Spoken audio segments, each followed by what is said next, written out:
Capítulo 5. La vara. Observé a una madre que intentaba en vano que su hijo inconforme obedeciera una orden sencilla. Pero él estaba demasiado ocupado con sus quejumbres, lloriqueos y enojos. Los berrinches rebeldes del pequeño tirano dejaron a la madre agotada y malhumorada. Ella seguía suplicándole como si estuviera tratando de recordar lo que había aprendido respecto a la afirmación positiva y lo de no sofocar su expresión personal. Como observador objetivo, interesado únicamente en la felicidad y el bienestar del niño, le dije a la madre: ¿por qué no le da unos varazos para hacerlo feliz? Escandalizada, contestó: ¡ay, ya se le pasará! Solo es una etapa por la que está pasando. Si ella realmente cree que esta es solo una etapa natural, una condición de la que Juanito no es responsable, ¿por qué se enfurece tanto en ocasiones exigiendo una conducta o una actitud diferente? Esta madre, mientras lo excusa y espera pacientemente que la etapa se le pase, y muy a pesar de la filosofía que expresa verbalmente, en realidad sí culpa al niño. En lo más profundo, ella sabe que él podría y debería ser muy diferente. La crítica y el rechazo que él siente por la desaprobación de su madre y del público en general lo alinea contra la autoridad.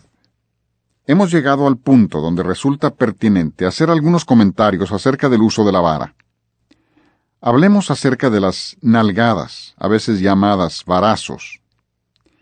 Proverbios 13:24 dice: el que detiene el castigo a su hijo aborrece, mas el que le ama desde temprano lo corrige.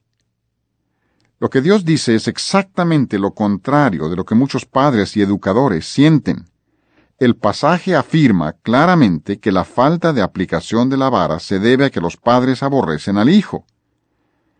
No, exclama una madre, yo amo demasiado a mi hijo como para pegarle. El padre o la madre que responde de esa manera no comprende: 1. La autoridad de la palabra de Dios. 2. La naturaleza del amor. 3. Sus propios sentimientos. 4. El carácter de Dios. 5. Las necesidades del niño. Número 1. Entendimiento de la autoridad de la palabra de Dios. El mismo Dios que dijo: dejad a los niños venir a mí y no se los impidáis, Marcos 10:14, también dijo: castiga a tu hijo en tanto que hay esperanza, mas no se apresure tu alma para destruirlo, Proverbios 19:18. El que detiene el castigo a su hijo aborrece, mas el que lo ama desde temprano lo corrige, Proverbios 13:24. La necedad está ligada en el corazón del muchacho, mas la vara de la corrección la alejará de él, Proverbios 22:15. No rehúses corregir al muchacho, porque si lo castigas con vara, no morirá. Lo castigarás con vara y librarás su alma del Seol. Proverbios 23:13 y 14. La vara y la corrección dan sabiduría, mas el muchacho consentido avergonzará a su madre. Proverbios 29:15. Corrige a tu hijo y te dará descanso, y dará alegría a tu alma. Proverbios 29:17. 2. Entendimiento de la naturaleza del amor. Puede ser que tengas sentimientos fuertes que te impiden pegarle a tu hijo, pero no es amor. El Dios que hizo a los niñitos y por tanto sabe lo que más les conviene, ha ordenado a los padres que usen la vara en el entrenamiento de sus hijos. Abstenerse de hacerlo, alegando amor, es una acusación contra Dios mismo. Tus acciones presuponen que Dios no desea lo mejor para tu hijo, o que tú sabes más que él. Padres deben identificar la diferencia entre verdadero amor y sentimentalismo. El sentimentalismo humano, natural, que frecuentemente se confunde con el amor, puede ser dañino si no se sujeta a la sabiduría. El amor no es sentimiento. Es decir, amor no es el sentimiento profundo que frecuentemente tenemos en relación con los más allegados a nosotros. Esos sentimientos pueden ser y frecuentemente son interesados, En realidad el amor no es una emoción. El amor en el sentido más puro es una buena voluntad y buenas acciones para con tus semejantes. El verdadero amor es desinteresado. Es decir que en el acto de amar no existe ninguna consideración del beneficio personal ni de la pérdida personal. 3. Entendimiento de nuestros propios sentimientos. La madre, emocionalmente débil, frecuentemente apetece la dependencia total de su hijo para sentirse realizada en ella misma. Ella satisface una profunda necesidad propia al consentir constantemente cada deseo del niño. La pasión abrumadora por el niño, que ella confunde con amor, es demasiado sagrada como para violarla pegándole al niño. La inseguridad de ella hace que considere únicamente lo que percibe como pérdida para sí misma por el acto de azotar. Teme hacer cualquier cosa que pudiera ocasionar que el niño la rechace. No la motiva el amor por el niño, sino el amor propio. Su propia debilidad emocional asume prioridad sobre las necesidades de su hijo. La lastimera expresión de traición en sus pobres ojitos le desgarran el corazón. Le dolería demasiado a ella obedecer a Dios en cuanto al entrenamiento de su hijo.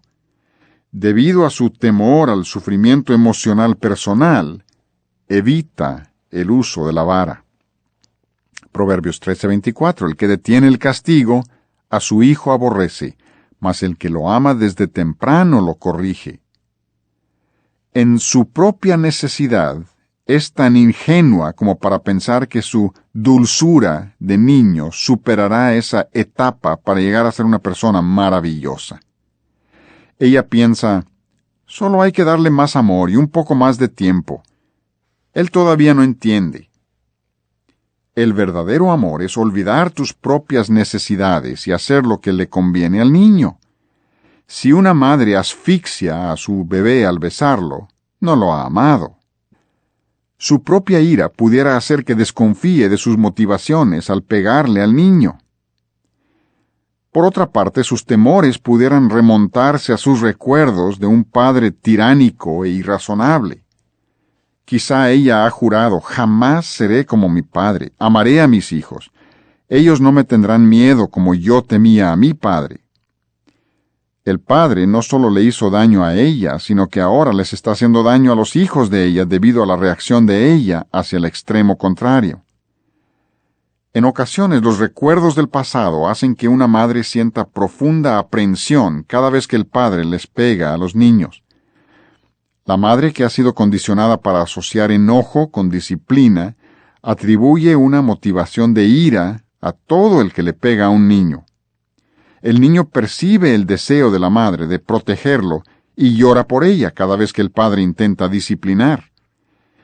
En las ocasiones que el padre sí disciplina al muchacho, el hecho de que el niño sepa que ella no está de acuerdo impide que la disciplina sea eficaz y hace que el niño se vuelva chantajista. Es tiempo de dejar de reaccionar contra el pasado y empezar a actuar como Dios y la buena razón mandan. Algunos padres evitan el uso de la vara debido a la presión de grupo. Posiblemente difieran con sus propios padres respecto al entrenamiento de los hijos.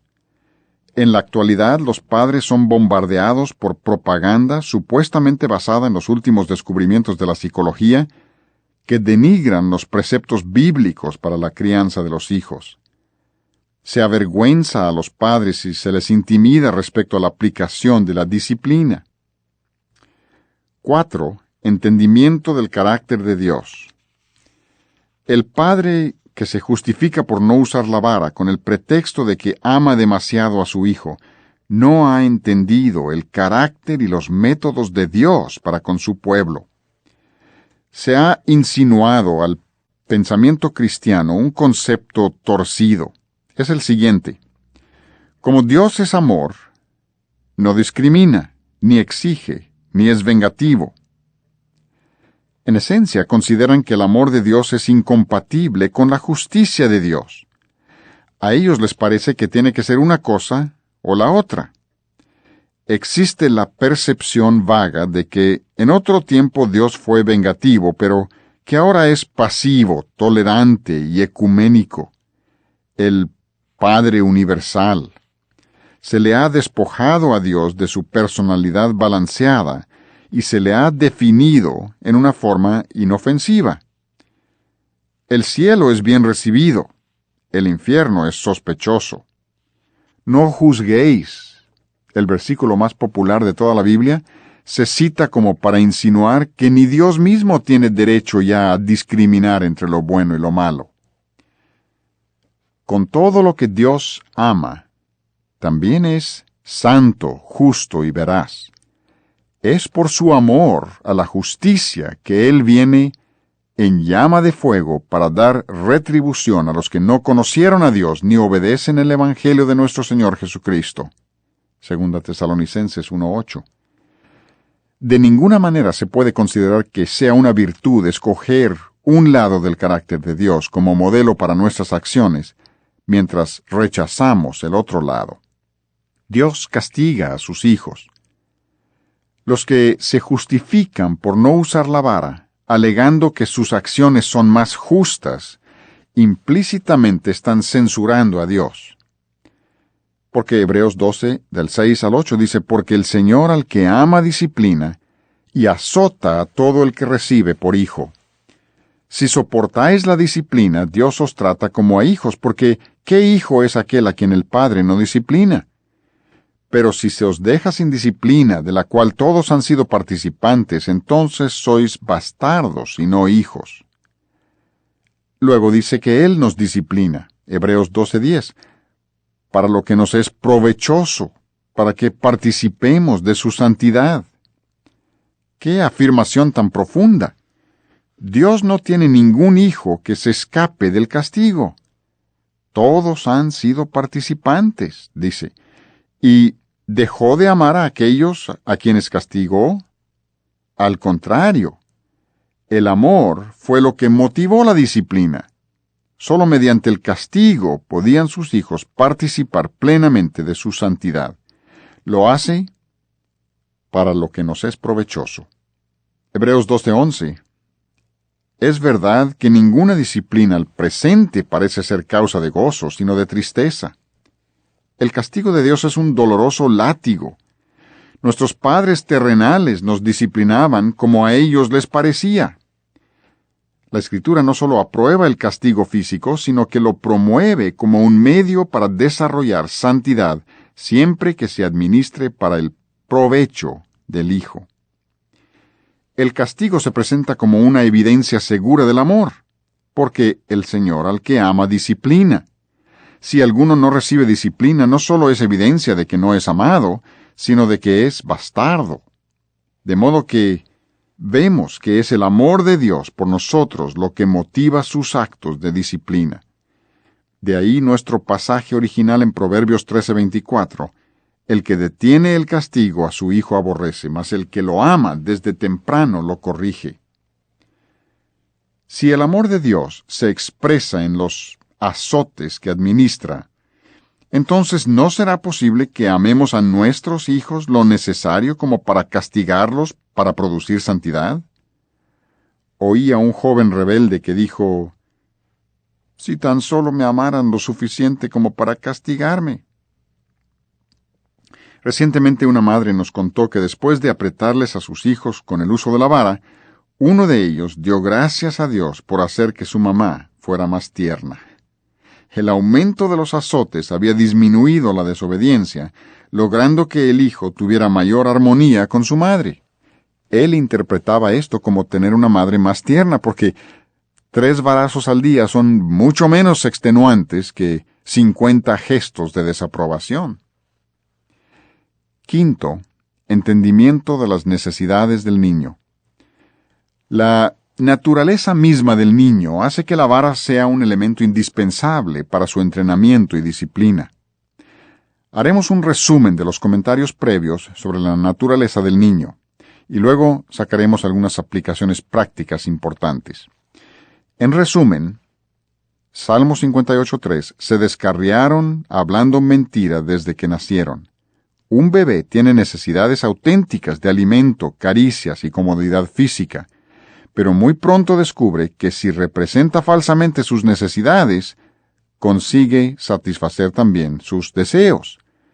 Se encuentra en las primeras etapas del desenfreno total. Pero debido a la inmadurez de su alma, Dios no toma sus mentiras como pecado. Santiago 4:17 dice, y al que sabe hacer lo bueno y no lo hace, le es pecado. Romanos 5:13, pero donde no hay ley no se inculpa de pecado. Y Deuteronomio 1:39, al bebé, que no sabe lo bueno ni lo malo, no se le tiene por responsable por su incumplimiento de la ley. No obstante, los bebés sí mienten respecto a su condición y sus necesidades.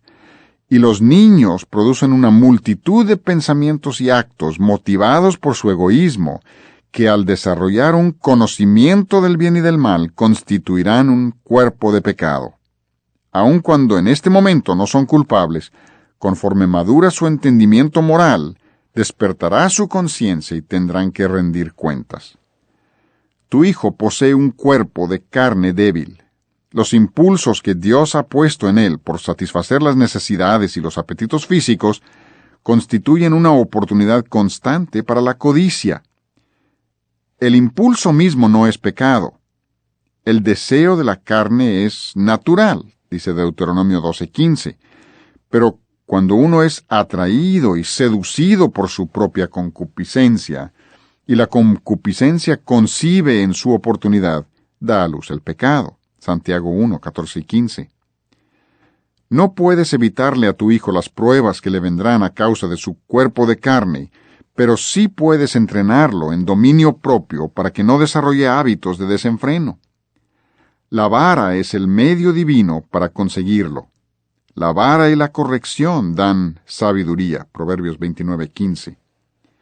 Entiende que no estamos diciendo que al niño se le pueda hacer cristiano mediante el entrenamiento. Solo que su mente y cuerpo deben ser desarrollados hasta su máximo potencial de disciplina natural.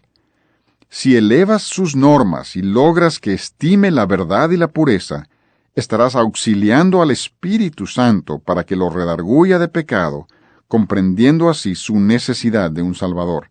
Este es el uso legítimo de la ley. El entender el desarrollo del niño nos ayuda a entender nuestro papel en el entrenamiento. La autocomplacencia y el espíritu no gobernado producirán insatisfacción emocional en el niño, lo mismo que en el adulto. Un niño indisciplinado se sentirá inseguro. La falta de dominio propio produce ira. El no obtener lo que uno quiere produce autocompasión. La codicia insatisfecha produce desasosiego. Sentimientos de trato injusto precipitan la amargura. Por estas razones, tanto el niño como el adulto tienen una necesidad innata de ser gobernados. Fuimos creados para vivir bajo un gobierno. Es parte de nuestra naturaleza humana. De lo contrario, se producirá una falta de propósito y de identidad. Proverbios 29:15. El muchacho dejado por su cuenta avergüenza a su madre. La reacción común de los padres frente a un hijo desobediente es regañarlo, avergonzarlo o quitarle algún privilegio. Quizás sus padres lo envíen a su cuarto o lo sienten en un rincón, lo jaloneen y le den unas cuantas cachetadas. Concluyen con una amenaza y lo despiden frunciendo el ceño. El niño que es maltratado de esa manera no quedará liberado de su culpabilidad ni de su rebeldía. Al contrario, será provocado a reaccionar con ira y a inventar pretextos. Las acusaciones, las amenazas y la ridiculización, que equivalen a intimidación, pudieran lograr que el niño se someta provisionalmente, pero aún tendrá su corazón impuro y se mancha su autoimagen. Pudiera caer en un patrón de desprecio de sí mismo. El niño más pequeño, sabiendo que no ha hecho lo que debe, experimenta culpa. La culpa es una autoacusación involuntaria. Significa que el alma se conoce a sí misma y no le gusta lo que ve. aun cuando las facultades anímicas del niño no están completamente operativas. No obstante, el niño que viola su conciencia naciente llega a estar cargado de culpabilidad y si se le deja desatendido, llega a aborrecerse a sí mismo. En la extraordinaria ignorancia de la psicología moderna, muchos sostienen la suposición de que el principal problema del hombre es que no se ama a sí mismo. Esto se debe a una falta de entendimiento de la relación entre el sentimiento de autodesprecio que procede de la culpabilidad y la motivación suprema del amor propio. Tragándose la sabiduría secular, los padres mal dirigidos intentan fortalecer la autoimagen del niño mediante afirmación positiva. Da asco ver a los padres tratando de purificar a sus hijos de culpabilidad mediante palabras dulces pero vacías. Nadie necesita ser motivado a amarse a sí mismo. Desde la creación, nos amamos a nosotros mismos por naturaleza. Pensamos en términos de lo que nos beneficiará a nosotros. Efesios 5:29 dice, porque nadie aborreció jamás su propia carne, sino que la sustenta y la cuida. Por naturaleza, todo ser humano valora la rectitud y la espera de sí mismo. Cuando no logras alcanzar tus propias normas, caes en autocensura y culpabilidad. El espíritu humano, dado por Dios, viene equipado con un juez divino residente, la conciencia. La conciencia no es más que la mente conociéndose a sí misma. Mientras más valore uno su propia bondad, amor por sí mismo, mayor será su propio desprecio, culpabilidad, cuando no alcanza sus metas en cuanto a hacer lo bueno. El subsecuente odio por sí mismo no es más que el autorreproche por no haber beneficiado a la persona a quien más ama, a sí mismo. El niño o el adulto que se aborrece a sí mismo es aquel cuya conciencia lo está condenando por no cumplir con los ideales del amor propio. La autocensura se basa en el amor a sí mismo. Entre más se ame uno a sí mismo, más se aborrece a sí mismo.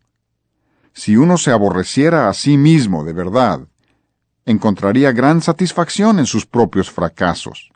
Cuando un niño se aborrece a sí mismo, se está censurando por violaciones conocidas de su conciencia y por no vivir a la altura de sus propias normas. No podremos sacar a ningún niño del abismo de la autocondenación con solo amontonar sobre él elogios vacíos. No lo podremos engañar con eso. Solo habrá culpabilidad cuando uno honestamente se juzga digno de acusación. Uno pudiera convencerse indebidamente de una responsabilidad, pero la culpabilidad no deja de ser la autoincriminación por un acto que se percibe como malo. La conducta mala acarrea culpabilidad. Lo mismo sucede con el rechazo o la ridiculización si el niño se llega a convencer de que él es el que está mal.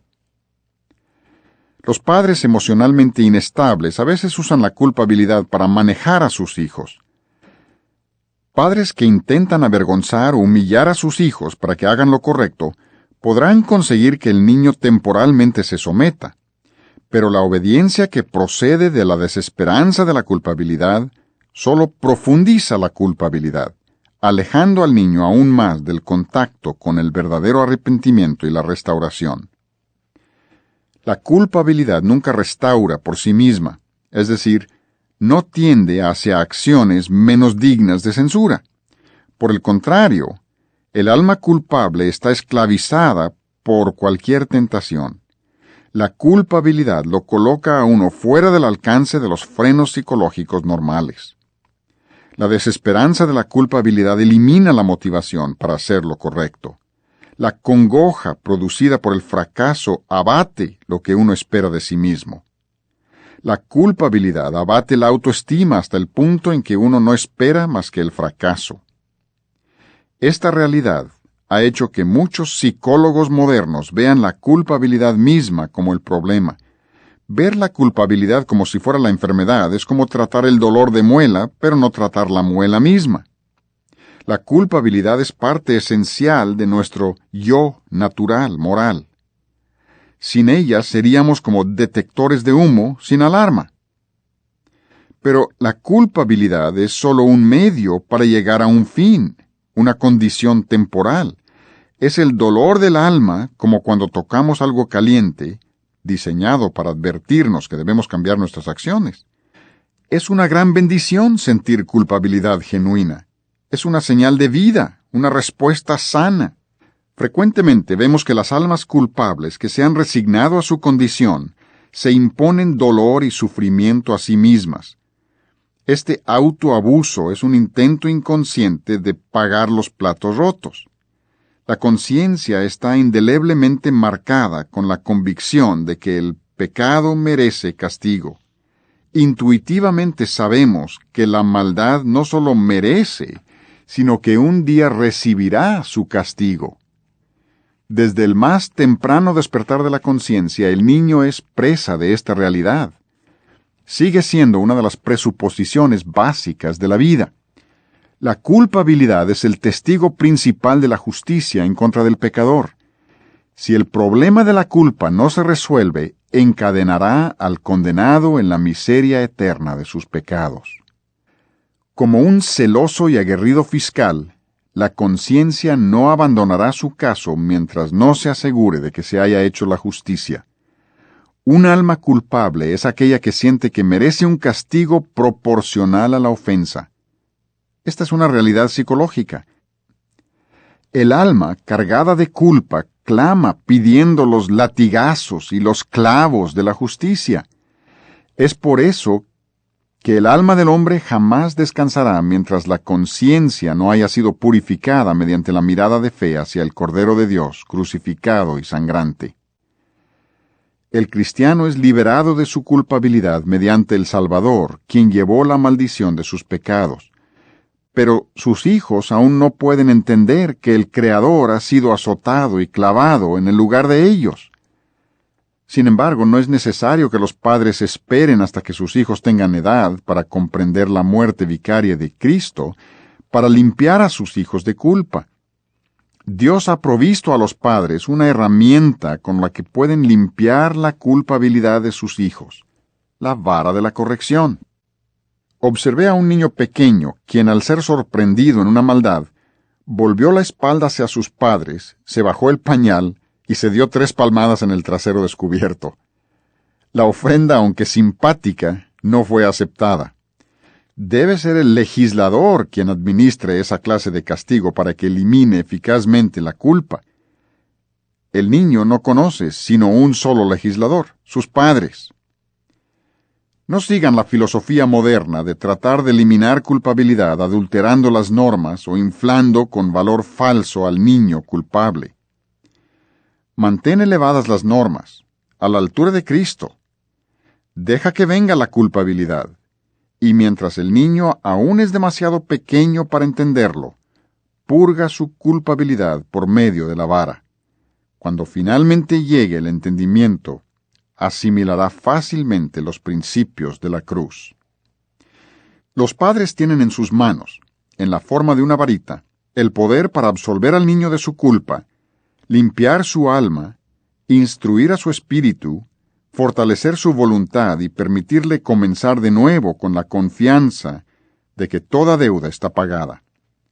Proverbios 20:30 dice: los azotes que hieren son medicina para el malo, y el castigo purifica el corazón. El corazón es una descripción de las sensaciones físicas que se asocian a la culpabilidad. Se dice que los flagelos, o azotes de Hebreos 12:6, son para el alma lo que es la restauradora irrigación sanguínea para una herida. El niño que es azotado correcta y oportunamente es sanado en su alma y restaurado a una integridad de espíritu. Mediante el uso correcto de la vara es posible apartar a un niño del camino que conduce al infierno. No rehúses corregir al muchacho, porque si lo castigas con vara no morirá. Lo castigarás con vara y librarás su alma del Seol. Proverbios 23:13 y 14. Padre, Como sumo sacerdote de la familia, tú puedes conducir a tu hijo a una nueva vida. La culpabilidad concede a Satanás una tarjeta de presentación y una puerta de acceso a la vida de tu hijo. En combinación con la enseñanza, los azotes correctamente administrados pueden restaurar como ninguna otra cosa lo puede hacer. Una nalgada, azotada o cintarazo es indispensable para la eliminación de la culpabilidad de tu hijo. Su conciencia misma, su naturaleza, exige castigo. ¿Tú consuelas a tu hijo con la vara?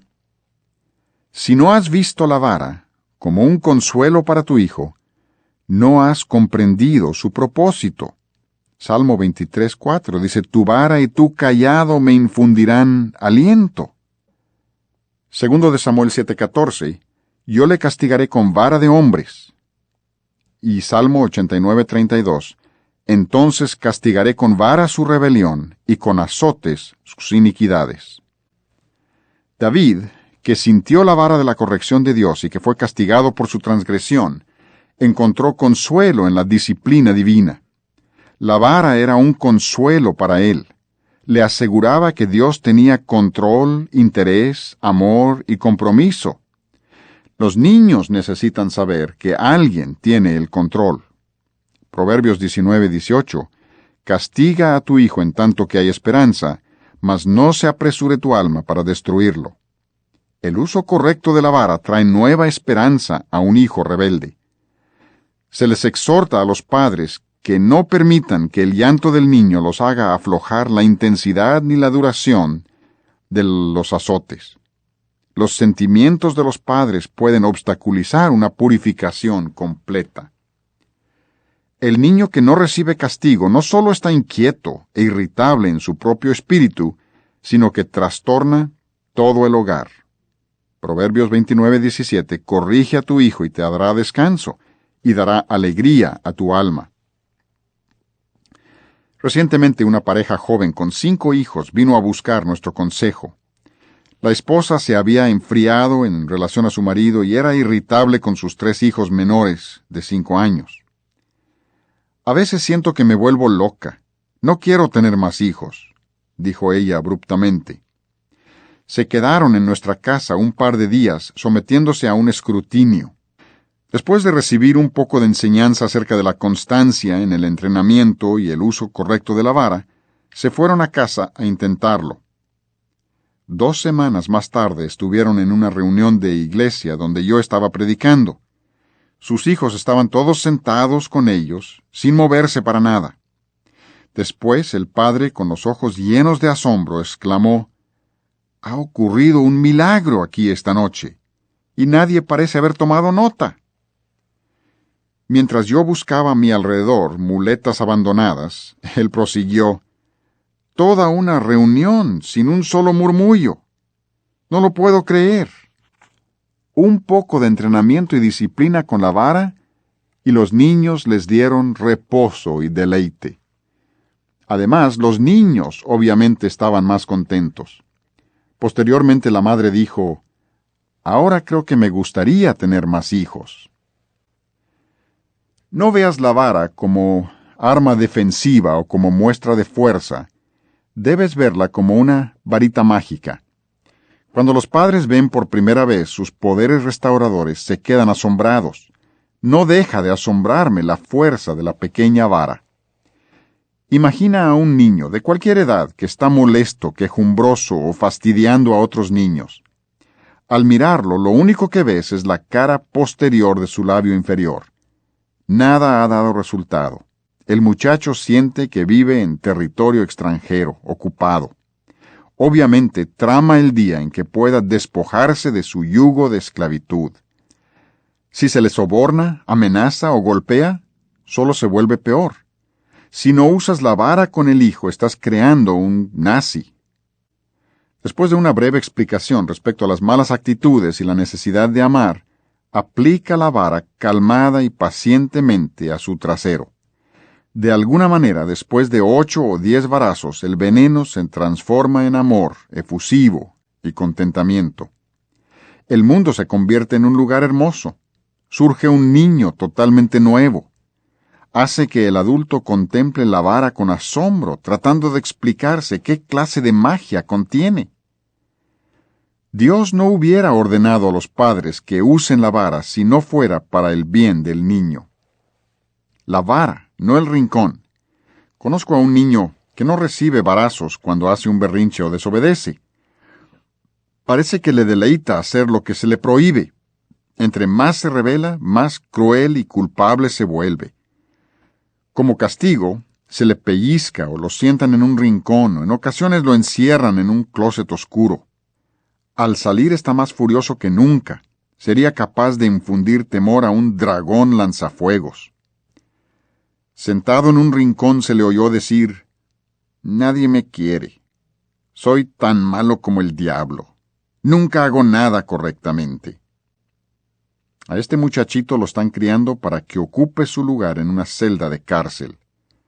Los rincones oscuros y los closets oscuros engendran oscuridad en el alma. Un cuarto vacío y un niño enfurruñado incuban culpabilidad y enojo.